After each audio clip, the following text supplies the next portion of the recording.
नमस्कार सभी धर्मी लोगों का आपके अपने चैनल पर एक बार फिर स्वागत है। आज भी मैं आपको बाइबल के पवित्र वचन और जीवित वचनों पर लेके चल रहा हूं। और आज का जो वचन है वो भजन संहिता का है बाइबल के, और इसमें जो परमात्मा को भक्तिपूर्ण गीत गाया गया है भजन के रूप में, वो इतना प्रबल और जीवित है कि आपके हर रोग को ठीक करेगा। जिस संसार में जिस भी व्यक्ति को कोई भी रोग हो, असाध्य से असाध्य, जिसका कोई कहीं किसी हॉस्पिटल में इलाज नहीं हो रहा है, वो इस गीत को सुने, इस भजन को सुने और इस वचन को देखें और ध्यान से सुने। उसको राहत अभी मिलने शुरू हो जाएगी, क्योंकि परमात्मा जीवित है। तो उसका जो वचन है, उसका जो वादा है वो भी जीवित है, संसार भी जीवित है। संसार चल रहा है तो परमात्मा का काम भी चल रहा है। बिना परमात्मा के काम के संसार कैसे चलेगा?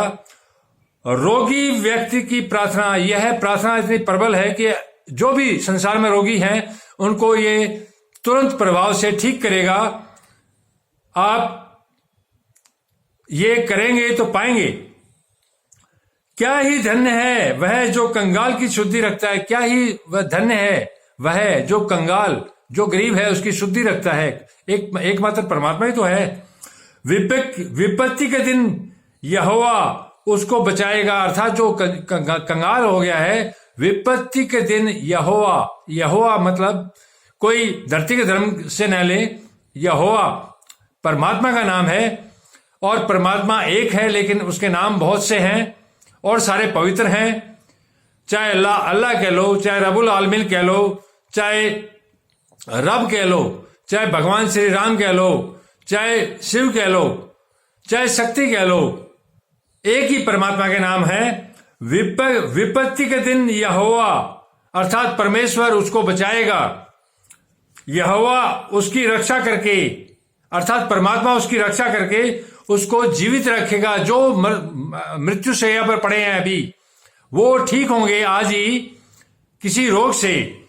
यहोवा उसकी रक्षा करके उसको जीवित रखेगा और वह पृथ्वी पर भाग्यवान होगा। अर्थात जो मृत्यु शैया पर पड़े हैं उनको वो ठीक कर देगा और वो धरती पर भाग्यवान होंगे। तू उसको शत्रुओं की इच्छा पर न छोड़। अर्थात हे परमपिता परमेश्वर यहोवा, तू उसको शत्रुओं अर्थात जो रोगी हैं, रोगी के भी कीटाणु शत्रु होते हैं, उसके भरोसे पर न छोड़।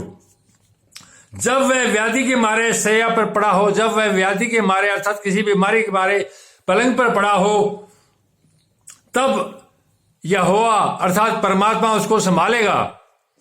तू रोग में उसके पूरे बिछोने को उलट कर ठीक करेगा। तू रोग में जिसको जैसा भी कोई रोग हो, तू यहोवा परमेश्वर, तू रोग में उसके पूरे बिछोने अर्थात उसकी बीमारी को उलट देगा, बिछोने को उलटकर ठीक करेगा।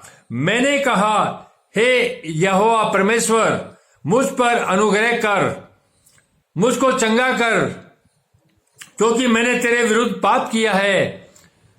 क्योंकि मैंने तेरे विरुद्ध पाप किया है। बिना किसी उल्टे काम के, गैर कानूनी काम या कोई पाप के कोई आदमी बीमार नहीं पड़ता। बीमारी का कारण ही हमारे पाप हैं। मेरे शत्रु यह कहकर मेरी बुराई करते हैं। जब कोई आदमी बीमार हो जाता है तो उसके शत्रु जो होते हैं, सारे शत्रु हो जाते हैं। तो उसके शत्रु क्या बोलते हैं? वह कब मरेगा और उसका नाम कब मिटेगा। अर्थात वह कब मरेगा और उसका नाम कब मिटेगा। जब वह मुझसे मिलने को आता है तब व्यर्थ की बात करता है। जब कोई बीमार होता है तो उसके सारे फालतू फिजूल की बातें करते हैं, ये कर लो, लेकिन मन में उनके ये होता है कि कब मरेगा। जबकि उसका मन अपने अंदर अधर्म की बातें संचय करता है। जो भी मिलने आते हैं उसका मन जो होता है वो अधर्म की बातें सोचता रहता है, उसके बुरे के बारे में, और बाहर जाकर उसकी चर्चा करता है कि वो तो पड़ा हुआ है, वो तो मरने वाला है, मर जाएगा। चर्चा करता है। मेरे सब बैरी मिलकर अर्थात मेरे सब दुश्मन मिलकर मेरे विरुद्ध कानाफूसी करते हैं। वे मेरे ही विरुद्ध होकर मेरी हानि की कल्पना करते हैं, अर्थात मेरे नुकसान की कल्पना करते हैं। यह परमेश्वर के सामने स्तुति है जो रोगियों को ठीक करेगी। वे कहते हैं इसे तो कोई बुरा रोग लग गया है, अब जो यह पड़ा है फिर कभी नहीं उठने का। संसार में हर एक आदमी जो बीमार आदमी है उनके लिए ऐसा ही बोलते हैं, चाहे वो आपके रिश्तेदार हो चाहे कितने नजदीकी हो। मेरा परम मित्र जिस पर मैं भरोसा रखता था, जो मेरी रोटी खाता था, अर्थात जो परम मित्र होगा आपका और जो आपकी रोटी खाता है, उसने भी मेरे विरुद्ध लात उठाई है, अर्थात वो भी लात उठा लेगा। परंतु हे यहोवा, अर्थात हे परमेश्वर, तू मुझ पर अनुग्रह करके मुझको उठा। अर्थात इस समय जब आदमी के साथ कोई व्याधि बीमारी उसको मौत के नजदीक ले जा रही होती है, तब वो परमेश्वर से प्रार्थना करता है, हे यहोवा परमेश्वर, तू मुझ पर अनुग्रह करके मुझको उठा कि मैं उसका बदला दूं, उसको जवाब दूं ठीक होकर। मेरा शत्रु जो मुझ पर जयवंत नहीं हो पाता, जयवंत जो मेरा शत्रु, मैं जब स्वस्थ था मेरे पर विजय प्राप्त नहीं कर पाता था,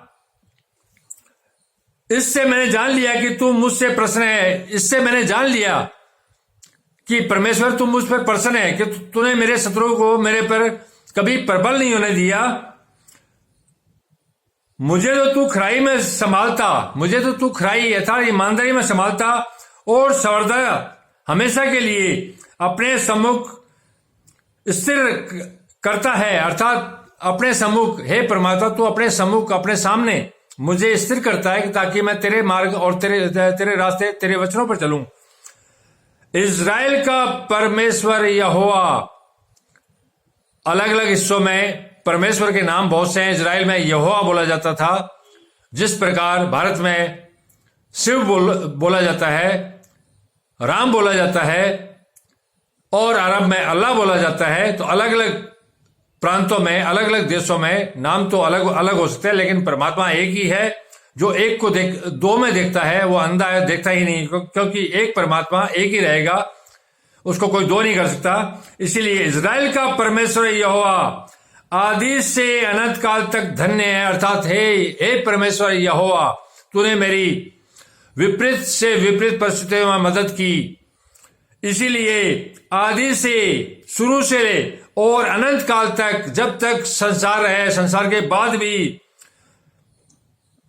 धन्य है तू। आमीन, फिर आमीन। इस प्रकार 2 बार आमीन बोले, ये प्रार्थना सुने और प्रार्थना के बाद आमीन बोले। जिस भी प्राणी को कोई रोग है, चाहे वो स्त्री हो पुरुष हो, किसी प्रकार का असाध्य से असाध्य रोग, वो इस स्तुति गान से, इस भजन संहिता के ठीक होगा। यह प्रबल और जीवित वचन है। परमात्मा जीवित है, संसार भी जीवित है, हम भी जीवित हैं, धर्म भी जीवित है और ये वचन भी जीवित है। जो कुछ कहा गया है वो पूरा होगा। इसीलिए जिस संसार में जिसको भी कोई रोग है, वो यह प्रार्थना सुने और उसके सुनने के तुरंत बाद यहोवा परमेश्वर, जो एक ही परमात्मा है, वो आपके रोग को ठीक करेगा और आपको स्वस्थ करके उठा देगा, ताकि उसके दुश्मन उस पर प्रबल न होने पाए और उनको वो जवाब दे सके। धन्यवाद, कल फिर मिलेंगे।